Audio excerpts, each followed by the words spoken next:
আসসালামু আলাইকুম। আমি এখন যে রাস্তার মধ্যে দাঁড়িয়ে আছি এই রাস্তাটি হলো বরুড়া কুমিল্লা প্রধান সড়ক থেকে চণ্ডীপুর পাকা রাস্তার প্রধান সড়ক পর্যন্ত। এই রাস্তাটি আমরা আগেও একবার মাটি কেটেছিলাম, কিন্তু পানির কারণে আমরা মাটি কাটতে পারি নাই। দেখতে পাচ্ছেন সাইডে এখনও পানি, এখানে প্রচুর গভীর একটি ছোটো পুকুর, যার কারণে আমরা এই রাস্তাটির মাটি কাটার কাজ সমাপ্ত করতে পারিনি। আজকে আমরা আবার পুনরায় শেষ করার জন্য প্রচুর শ্রমিক এখানে আমরা দিয়েছি কাজ করার জন্য।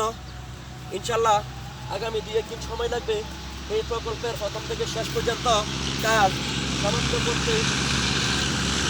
তো এই রাস্তা বাস্তবায়ন হলে কলকামরির লোকজন অতি সহসায় আকুসার, বৈশাপুকুরিয়া, মাটিয়াপাড়া লোক দ্রুত চলে যেতে পারবে।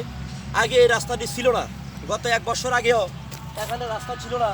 এখানে সিটের মধ্যে রাস্তা আছে 16 ফুট। এখন আমরা এই 16 ফুটের রাস্তাকে 12 ফুটে ইনশাল্লাহ রূপান্তর করতেছি।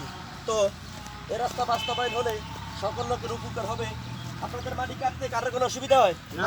আপনারা একটু দূরে দূরে যান না, আরও একটু দূরে দূরে চলে যান, তাহলে একটু মাটি কাটতে সুবিধা হবো। কারোর কোনো অসুবিধা হয়? ইনশাল্লাহ কোনো অসুবিধা হয় না। আপনাদের যদি আজকে একটু সময় বেশি লাগে, সময় বেশি লাগলেও আমাকে একটু মাটি কেটে এই রোডটা পর্যন্ত একটু সমাপ্ত করে যাবেন। আগামীকালকে এই রোডের পূর্ব মাথায় ইনশাল্লাহ আপনারা যাবেন, সে প্রত্যাশা আমি রাখি। তো ধন্যবাদ সবাইকে, আলহামদুলিল্লাহ।